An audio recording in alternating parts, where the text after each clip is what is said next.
Bonjour à toutes et à tous, c'est avec un vif plaisir que l'on vous accueille dans votre nouveau magazine de reportage sur Télé 3F. Enquête, investigation, 5 reportages vous seront proposés.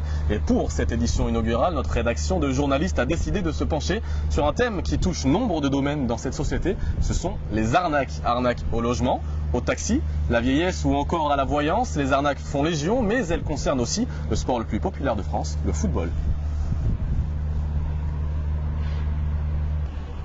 Nous sommes aux abords du Parc des Princes à Paris, l'enceinte du PSG, un club qui se montre particulièrement actif sur le marché des transferts ces 2 dernières saisons. Et s'il existe des acteurs majeurs dans le mercato, ce sont les agents de football. David Beckham, comme tous les joueurs professionnels, en bénéficient, mais certains s'avèrent frauduleux et n'hésitent pas à faire croire monts et merveilles aux espoirs du foot. Arnaque des agents de football, c'est un reportage de Benoît Biot et Georges Marcos. À 24 ans, Moussa est étudiant en droit. Passionné de football depuis son plus jeune âge, Moussa a bien cru faire de sa passion son métier, ce qu'il a toujours rêvé de faire. Mais un épisode malheureux l'a contraint d'arrêter si près du but. Rejouer au foot lui fait cependant du bien. Très compliqué physiquement, parce que ça faisait un moment que j'avais pas têté le ballon, mais ça fait quand même plaisir, retrouver les sensations, courir surtout. Ça fait quand même plaisir, même si sur le souffle et tout, c'est un peu dur. Lui aussi, comme d'autres joueurs, a rencontré un agent de football. Son but était de s'occuper de ses intérêts et de le mettre en relation avec un club. Il y a 6 ans maintenant, Moussa jouait aux Ulysses dans l'Essonne. Il estime avoir eu la chance d'être repéré par cet agent. Une chance, pas vraiment au final. À première vue, il avait l'air plutôt sympa, plutôt sympathique, très à l'aise. Il m'a rapidement mis à l'aise. J'ai tout de suite eu confiance en lui et naturellement, quand il m'a proposé de faire ce test à Munich 1860, j'ai pas hésité, j'ai foncé de suite. À l'époque, Munich 1860 était un club de première division allemande derrière le Grand Bayern. Une opportunité incroyable pour Moussa. Et pourtant, les négociations ont échoué, la faute à un agent frauduleux. C'est alors que le pire était à venir. Au début, c'était compliqué de se remettre à jouer au ballon, parce que franchement au début j'étais dégoûté, parce que je suis passé quand même à presque rien d'être professionnel, tout simplement. Et honnêtement, ça a été très compliqué à gérer, et heureusement qu'il y a eu le soutien de ma famille, sans lequel honnêtement j'aurais pu finir très mal. Moussa est aujourd'hui étudiant en droit et veut oublier cet épisode douloureux et marquant de sa vie. Il prépare le concours d'avocat pour justement travailler dans le milieu du football. En France, on recense 1918 joueurs pro français en activité pour 300 agents, ce qui donne un ratio d'un agent pour 7 joueurs. Mais qui sont réellement ces agents et qui sont les victimes? Parmi les cas les plus célèbres, Samuel Eto'o a connu une mésaventure avec un agent avant de tutoyer les sommets du football. D'ailleurs, le phénomène des agents de joueurs frauduleux, on en parle peu souvent, mais à la rédaction de RMC Sport, Gilbert Bribois, journaliste de sport et présentateur de l'émission l'After Foot, en parle dans ses émissions de radio régulièrement. La totalité sur des joueurs africains, Afrique noire, qui en gros viennent avec des faux agents faire des essais en France. L'essai marche pas, ou marche, enfin toujours est-il que les gars ils se retrouvent souvent sur le carreau, parce que si le club ne suit pas, l'agent abandonne les gamins. C'est un phénomène qui existe toujours, même si vraisemblablement depuis quelques mois ça semble aller un petit peu mieux. Agent de joueur, c'est un métier qui naît dans les années 80, un métier aujourd'hui en expansion. Les joueurs sont aujourd'hui encadrés par diverses associations comme Foot Solidaire ou Diambars notamment. Diambars, c'est un centre de formation, mais d'abord, chez Diambars, donc au Sénégal, on met l'accent sur la réussite scolaire. Donc ils disent aux gamins, on vous prend en charge, l'objectif numéro 1, c'est de réussir les examens scolaires, et si éventuellement tu es bon au foot, on pourra t'aider. Voilà, donc ça veut dire que le gamin, de toute façon, il reste chez lui en Afrique, et à la fin de son cursus, si le foot ne marche pas, au moins, il a réussi ses études. Le Sénégal est le seul pays africain à avoir pris la mesure de ce problème. Afin de savoir si ce cas persiste en France, nous avons contacté l'école des agents de joueurs à Paris, dirigée par Simon Brutinovski. S'il estime qu'aujourd'hui les pays de l'Est semblent aussi être touchés, ici en France, l'école met l'accent sur la prévention. Donc effectivement, il peut introduire le milieu du football, avoir des gros joueurs, etc., contre rémunération. Mais voilà, donc ils se font entre guillemets alpaguer par des personnes qui sont pas recommandables, qui essayent justement d'utiliser leur carte professionnelle à des fins qui sont pas forcément louables. Avec 150 élèves qui partent à l'étranger chaque année, peu de novices de ce métier rencontrent des agents frauduleux.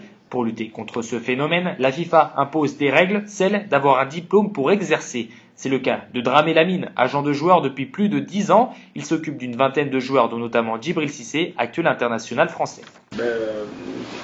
Je vais utiliser un mot difficile, mais qui est une réalité, c'est de l'esclavagisme footballistique.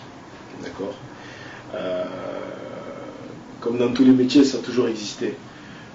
Mais nous essayons de combattre par différentes associations.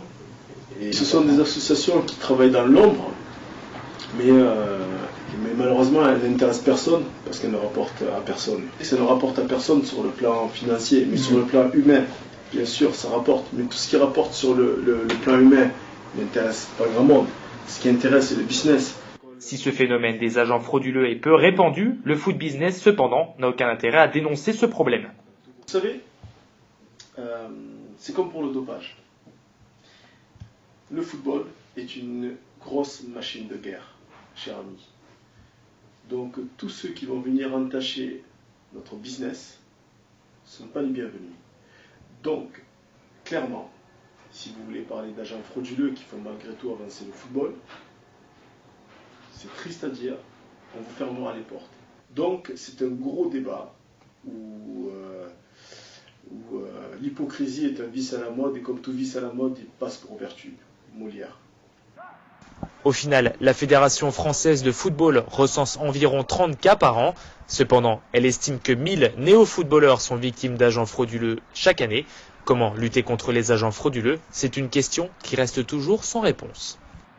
On se retrouve ici toujours au Parc des Princes à Paris, mais cette fois-ci avec Benoît Billot. Benoît Billot, bonjour. Bonjour. Vous êtes journaliste et surtout co-auteur de ce reportage avec Georges Morcos.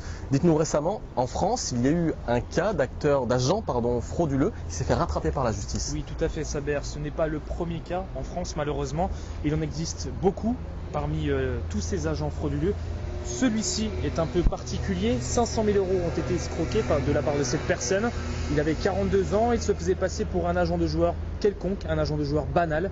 Un agent de joueur qui venait d'ailleurs de Nice, avec des contrats qui venaient de Nice. Mais quel type de contrats, justement, se sont-ils échangés? Eh bien, c'était des contrats de joueurs pour les joueurs africains qui venaient de Nice, de Monaco et notamment de Dubaï. Et cette personne avait des contrats tout à fait illicites, puisque ces contrats venaient de la main de l'ancien président de l'OGC Nice, M. Maurice Cohen. Merci à vous, Benoît. À présent, on va enchaîner dans notre thème d'arnaque, mais cette fois-ci avec la voyance. Qui n'a jamais rêvé de connaître l'avenir? Beaucoup de Français aujourd'hui vont voir une voyante, mais entre charlatans et prix exorbitants. C'est un reportage de Jessica Serson et Chloé Garel. Angela, une étudiante de 23 ans, l'avoue. Suite à une déception amoureuse difficile, elle décide de consulter une voyante. C'est en tapant sur Internet qu'elle trouve Valentina, une jeune femme avec qui elle entretiendra une relation mystique pendant plusieurs mois. On s'est rencontrés à plusieurs reprises, je ne sais plus combien de fois exactement, mais j'ai dépensé quand même une somme de 1000 € en tout pour cette voyante.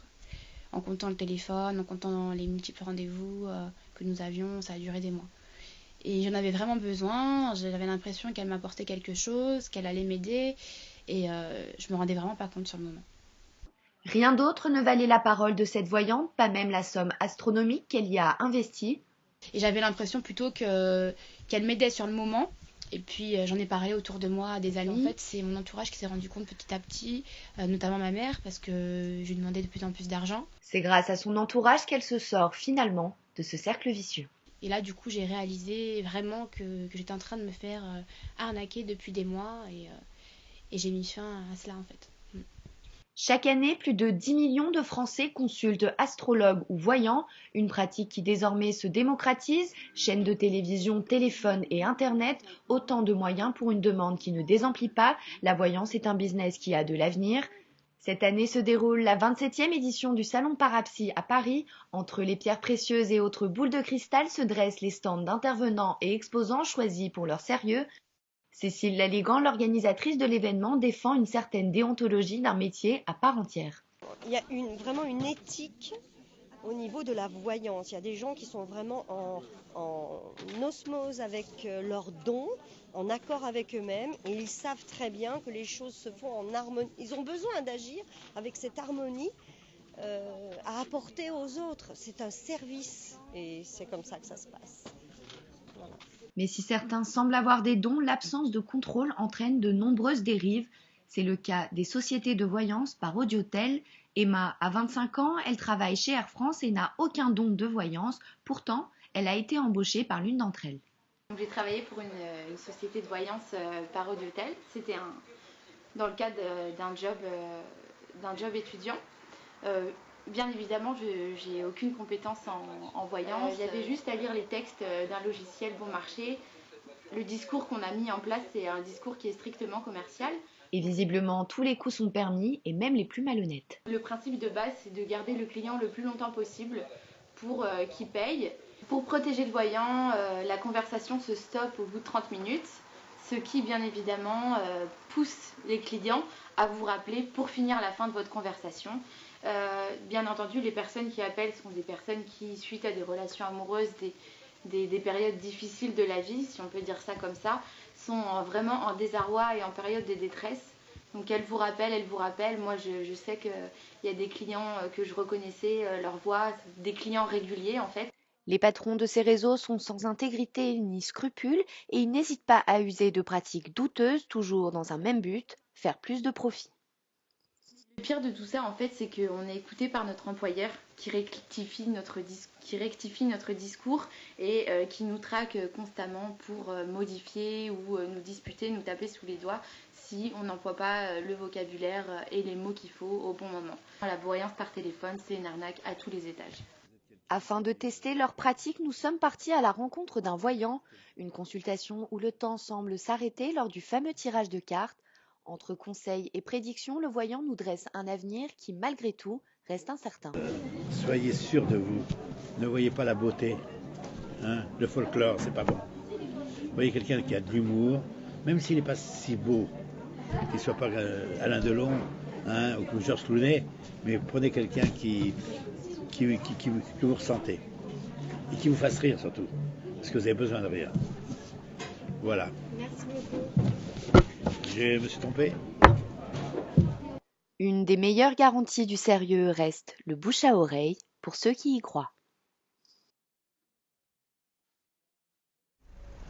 Ils sont près de 19 600 taxis comme celui-là à sillonner chaque jour les rues de la capitale parisienne. Un chiffre mineur pour l'une des plus grandes villes du monde. Un chiffre mineur qui a mené à une pénurie et ouvert la voie à un nouveau marché juteux. Ce sont les taxis clandestins. Nous avons décidé de suivre avec Margot Lafont la brigade qui s'occupe intégralement des taxis clandestins et des fraudes en tout genre. Des taxis, c'est un portrait croisé des chassés et chasseurs du bitume.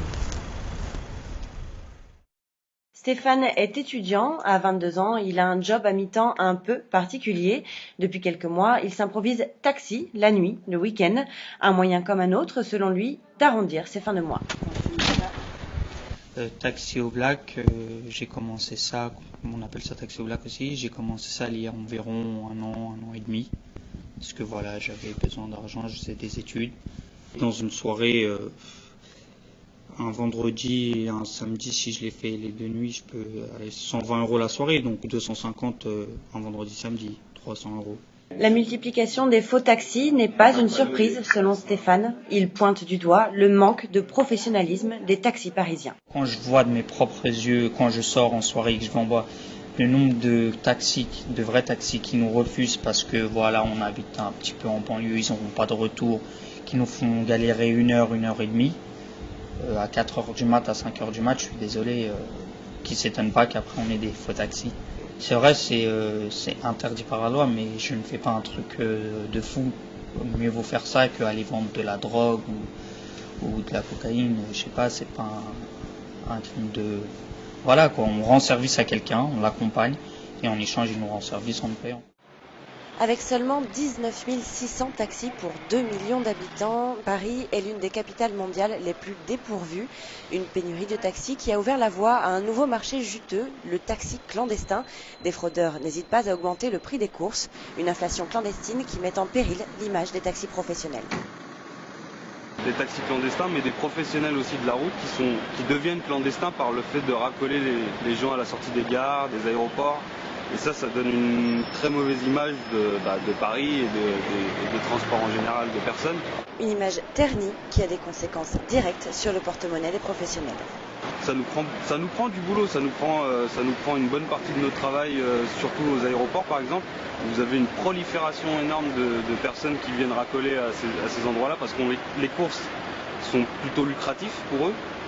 Ils travaillent au forfait, ils n'ont pas un compteur comme nous.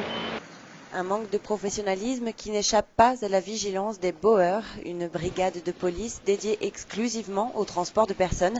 24 heures sur 24, 7 jours sur 7, ils arpentent les rues parisiennes. Leur activité ne se limite pas qu'à la chasse aux faux taxis. Ils contrôlent aussi les taxis professionnels, dont le comportement encourage souvent l'activité des clandestins.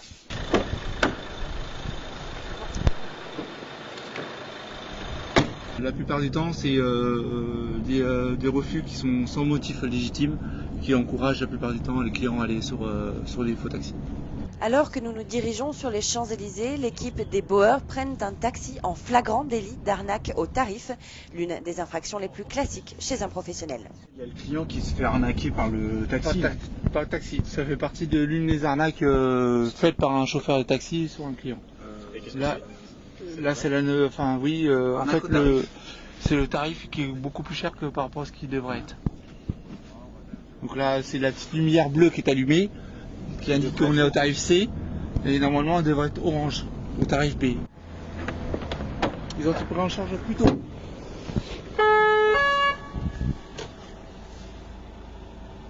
Bonsoir, vous allez vous mettre sur le côté légèrement. Ne touchez pas au tarif. C'est pas la première fois. On le connaît, le monsieur. 17,10 € au compteur. Vous êtes dans la client ? Et c'est bon. Donc là, on a interpellé la personne. Bon, c'est pas la première fois que ça lui arrive. Il est coutumier des faits. Il a déjà été verbalisé pour ça il y a 15 jours. Et bon, il avoue que c'est pas la première fois. Soi-disant, c'est une erreur de sa part, mais il y a des questions à se poser. Donc voilà le genre de comportement qui peut faire qu'un client soit dégoûté des taxis et qu'il préfère prendre un taxi clandestin. Voilà. Le chauffeur risque une suspension de sa licence et jusqu'à 1 500 € d'amende, une sanction anodine face à celle infligée aux clandestins. En général, la manière d'opérer du taxi clandestin, c'est ici. On a donc le grand boulevard, une voie de bus, les clients sur la droite qui aiment les taxis. À cette heure-là, ça va, c'est encore calme. Et les gens en manque de taxi qui lèvent désespérément les bras au ciel, et donc le véhicule particulier qui arrive à leur hauteur et qui leur demande s'ils veulent bien être ramenés à tel endroit pour la somme de 10, 15, 20 €. Soit parfois 2 fois le prix d'une course classique. Juste devant nous, une berline noire attire l'œil des deux Bauer. Donc l'Audi qui est devant, on l'a su depuis un peu plus loin sur le boulevard Saint-Martin, qui roulait un petit peu à la allure sur le côté, d'un côté de la chaussée, et il s'arrêtait au niveau d'un monsieur à capuche blanc. Le monsieur ils ont entamé une discussion et le monsieur à capuche blanc est monté dans le véhicule. Là, on va procéder à l'interception du véhicule.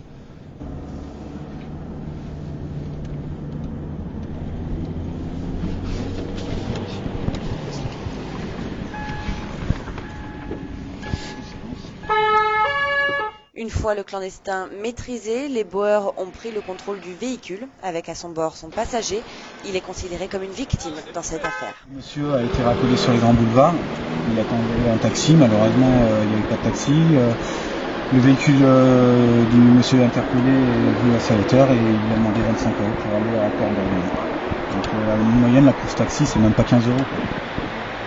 Moi, je procède à l'audition de monsieur en tant que client, victime du taxi clandestin. Et donc la personne interpellée qui conduisait le véhicule clandestin, le taxi clandestin va être amené à nos services pour audition et puis voir les suites du dossier.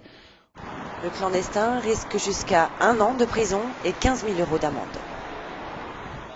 On se retrouve ici dans une rue du 16e arrondissement parisien près de la station de la Muette avec Daniel qui est chauffeur de taxi et qui a été victime des arnaques des faux taxis. Ouais, on en subit tout le temps et il y a plein de taxis clandestins que les autorités même savent, ils les connaissent.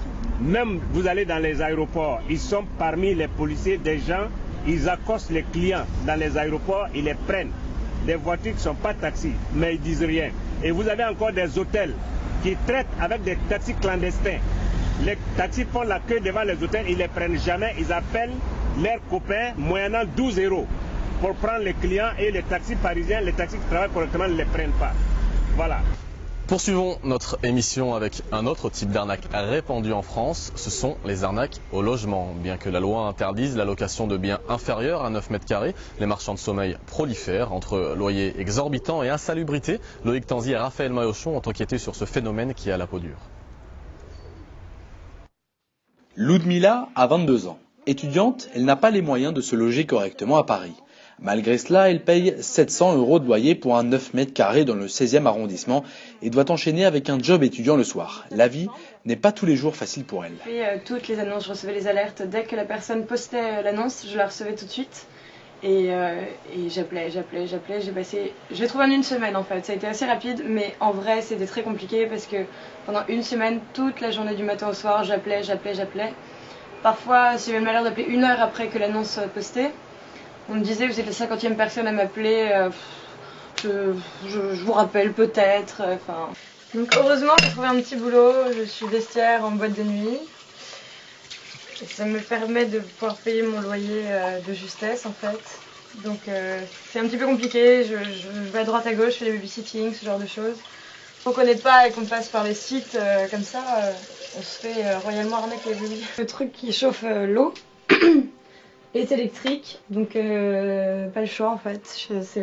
J'étais obligée d'avoir des prises. Du coup, quand je me lave les dents, quand je me lave le visage, il faut que je fasse gaffe. Dans un 9 mètres carrés, il faut aussi être un pro de la débrouille et savoir trouver de la place partout. Alors les vêtements, comme il n'y a pas beaucoup de place, du coup c'est là où on en trouve. Donc comme vous pouvez le voir déjà là, on a suspendu le long de la mezzanine toutes les vestes. Ensuite, par ici, j'ai acheté cette petite penderie pas très chère chez Conforama. Alors là, c'est pareil, les vêtements, les tables à repasser, le linge sale qu'on met en dessous. Là-haut, il y a les serviettes et les draps qui sont aussi rangés dans des sacs pour que ce soit plus présentable. Les chiffres du mal logement sont tombés début février, le résultat est accablant. La Fondation Abbé Pierre recense plus de 2 millions de mal logés dans notre pays. Dans un contexte économique et social difficile, la situation est particulièrement périlleuse pour les personnes les plus modestes. Les étudiants sont bien sûr en première ligne, les marchands de sommeil font de plus en plus de victimes en louant des appartements en dessous des 9 mètres carrés autorisés par la loi. Avec un budget serré, les jeunes locataires n'ont pas le choix et préfèrent rentrer dans le jeu de cette arnaque plutôt que d'être à la rue. La capitale française est certainement la ville la plus touchée par ce fléau. Afin de nous rendre compte de cette réalité, nous nous sommes fait passer pour des étudiants en médecine à la recherche d'un appartement sur Paris. Très vite, nous nous rendons compte qu'il existe des milliers d'annonces proposant des appartements à louer. Après seulement quelques minutes, une annonce attire notre attention. En appelant, nous tombons sur une femme qui nous propose le jour même une visite d'un appartement. Oui, bonjour. Excusez-moi de vous déranger, je vous appelle suite à l'annonce que vous avez mise sur particulier à particulier pour votre appartement à Paris. Voilà, c'est juste pour savoir si vous pouvez m'en parler, si on pouvait convenir une rencontre, si vous étiez dispo. D'accord, alors c'est un appartement qui est situé près du quartier de Bastille. D'accord. Donc voilà.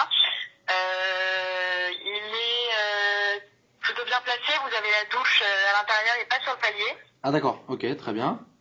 Voilà, on peut se rencontrer si vous voulez dès aujourd'hui, il n'y a pas de souci, cet après-midi c'est très bien. Sinon vers 14h, ça vous va? Oui, 14h c'est très bien. D'accord, ok. Et juste une petite question sur les mètres carrés, parce que sur l'annonce c'était pas précisé, enfin vous avez mis une fourchette. Est-ce que je pouvais savoir combien de mètres carrés il fait exactement? D'accord, ok. Pourquoi environ? Enfin, je veux dire... Il est mansardé, mais oui, voilà. D'accord, ok. Cette femme est mal à l'aise lorsqu'on lui parle de l'égalité. Nous décidons donc d'aller visiter l'appartement en question. Allez, like. Merci. Donc là, on est à quel étage?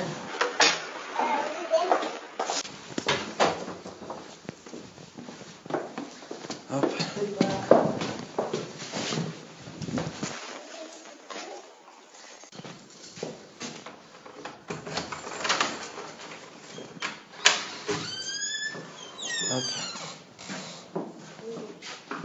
Lumière.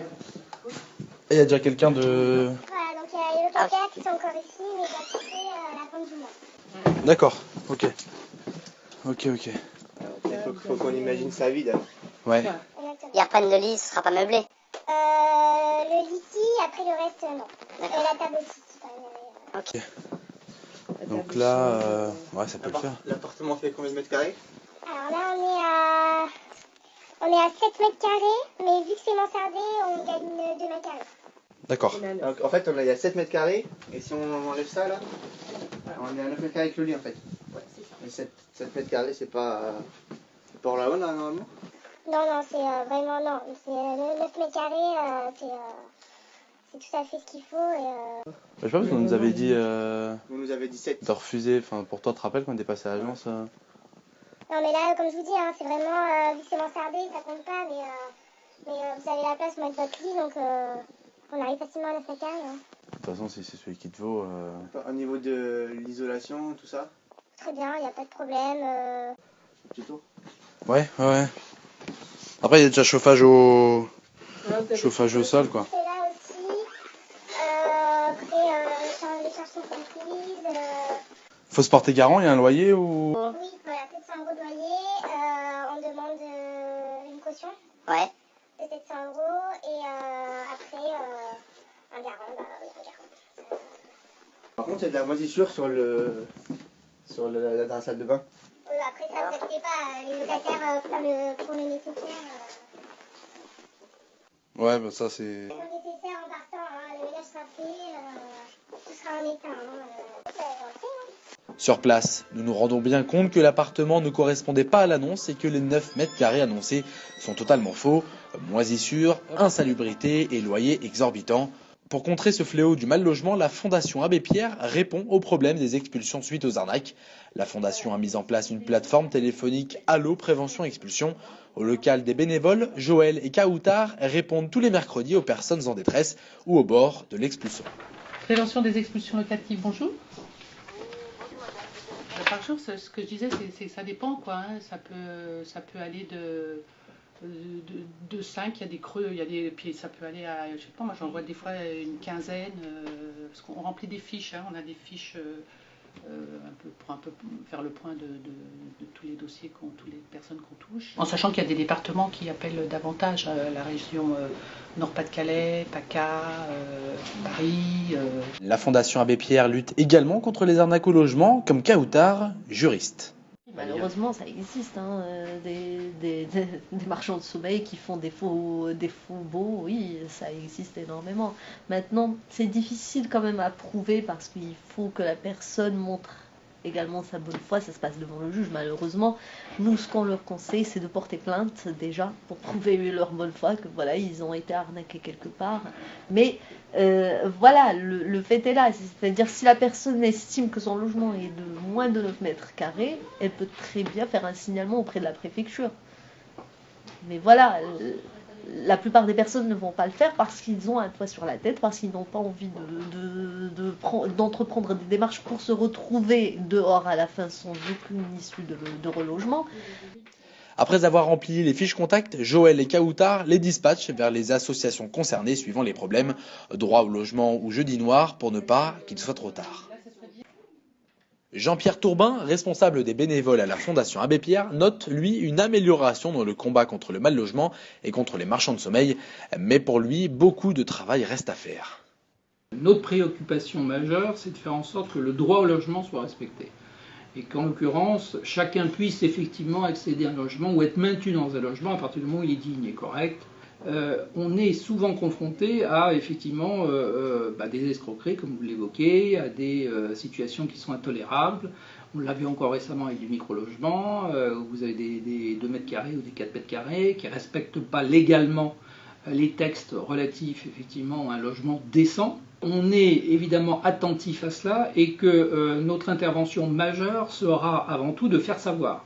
C'est-à-dire, non seulement nous on va faire savoir, alors éventuellement avec d'autres acteurs associatifs, mais on va faire en sorte que cette interpellation elle soit active, c'est-à-dire qu'elle s'inscrive véritablement dans une réalisation concrète.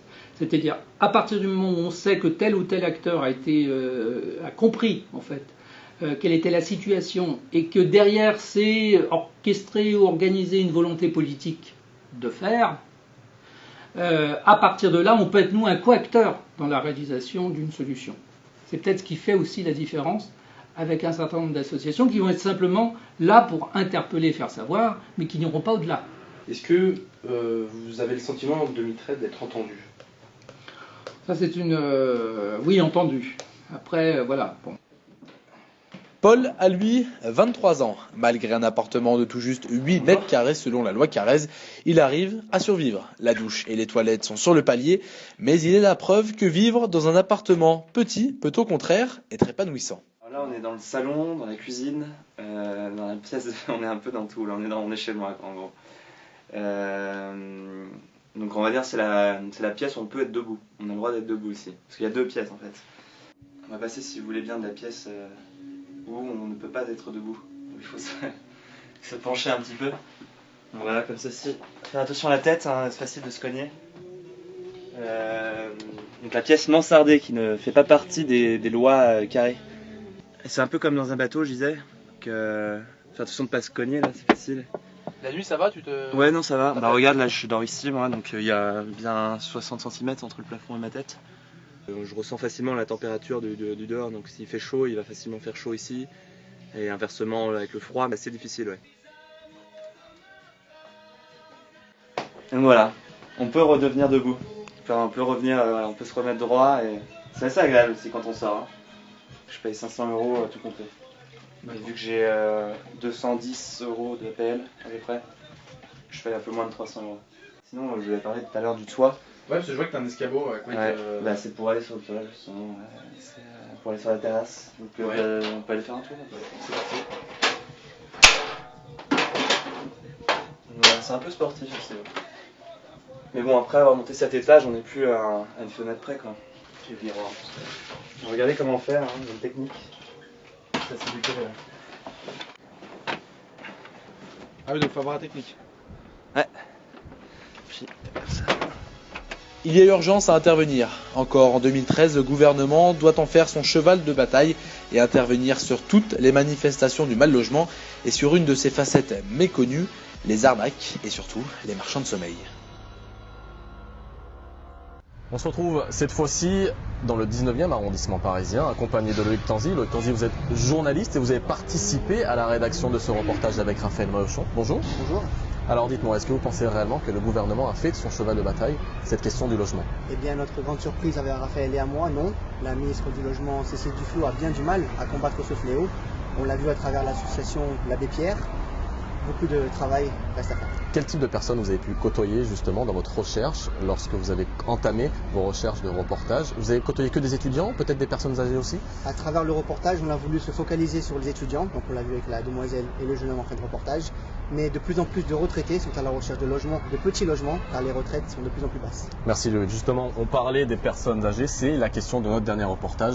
Aujourd'hui, en France, on recense près de 800 000 personnes âgées dépendantes. Et selon une enquête de l'INSEE, ce chiffre pourrait évoluer jusqu'à 1 200 000 en 2040. Internet, canicule, faux travaux, tous les prétextes sont bons pour s'attaquer à ces personnes vulnérables. C'est le dernier reportage de la rédaction 3F, un reportage signé Valentin Selotner et Maxime Kirsch. C'est à Rueil-Malmaison, dans les Hauts-de-Seine, que nous avons rencontré Serge, un retraité de 72 ans. Il y a maintenant 3 mois, Serge a été la cible d'une escroquerie sur Internet. Il a reçu un faux courriel provenant apparemment de son opérateur téléphonique. Ce mail lui ordonnait de communiquer ses identifiants bancaires. Novice en matière d'informatique, Serge ne s'est douté de rien et a répondu. Tous les matins, je vérifie mes mails. Bon, rien. Puis un jour, je suis tombé sur un truc d'SFR qui me demandaient mes relevés bancaires et tout. Bon, alors comme moi je fais partie de ces fers, j'ai pas fait attention. Qu'est-ce que je fais? J'ai répondu.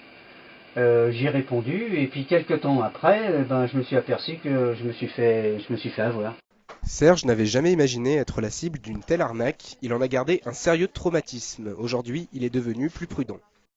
Là, j'ai eu peur, donc je suis allé voir SFR, je leur ai écrit, j'ai téléphoné. Alors pour les avoir, c'est pas facile. Donc des 08, des 09, tout ça, donc ça n'a pas été facile. Et bon, c'est surtout pour les vieilles personnes aussi, les gens âgés qui en font.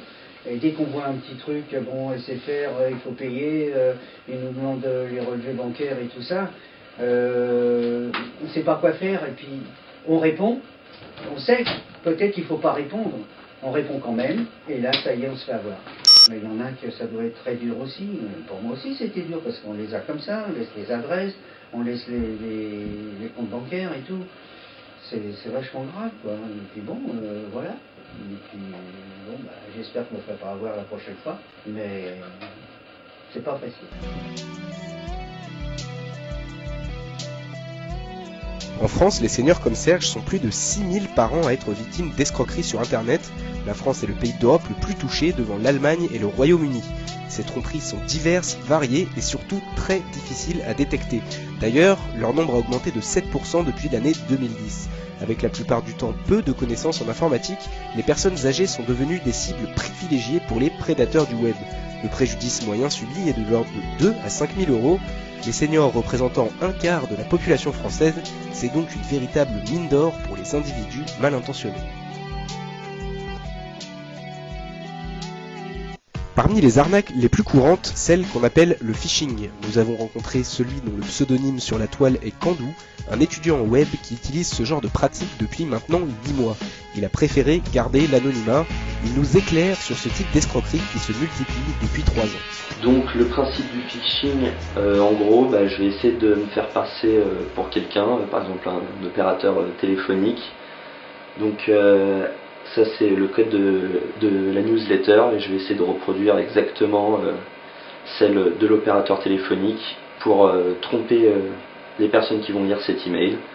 Ensuite ils vont cliquer sur un des liens, n'importe lequel, et pour au final rentrer leurs coordonnées, adresse email, adresse, nom, prénom. Et moi je vais utiliser leurs données pour les revendre. C'est vrai que c'est un métier de pas très honnête, mais de mon côté il faut bien que je gagne de l'argent avec ce que je sais faire, avec mes compétences. Je sais bien que ça peut mettre certaines personnes dans l'embarras, mais bon, moi j'ai besoin de vivre et c'est un milieu qui est pas très facile. Un besoin d'argent qui pourrait lui coûter cher, les peines applicables sont très dissuasives et le jeu n'en vaut pas toujours la chandelle. Maître Perrotet est avocate à la cour, spécialisée en droit des personnes âgées. Désormais habituée de ce genre de dossier, elle connaît sur le bout des doigts les risques encourus.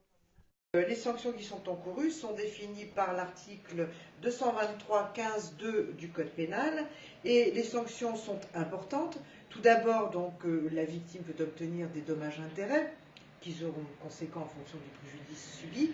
Et le coupable, celui qui a effectivement abusé, va encourir plusieurs types de sanctions. Tout d'abord, une amende qui peut aller jusqu'à 375 000 euros, une peine d'emprisonnement qui peut aller jusqu'à 3 ans. Il peut être interdit de droits civiques, civils, donc interdiction de voter et toute autre sanction, donc et tout droit attaché à sa qualité de citoyen. Donc vous le voyez, nous ne pouvons pas encourager les gens à commettre des abus de faiblesse, puisque les sanctions sont importantes, et fort heureusement, puisque malheureusement, de plus en plus, du fait des nouveaux moyens de communication et de l'empêchement de la discussion en direct, eh bien, ce type d'infraction se répand de plus en plus. Vous l'aurez compris, les seniors doivent désormais redoubler de vigilance face à des arnaques toujours plus nombreuses et plus sophistiquées.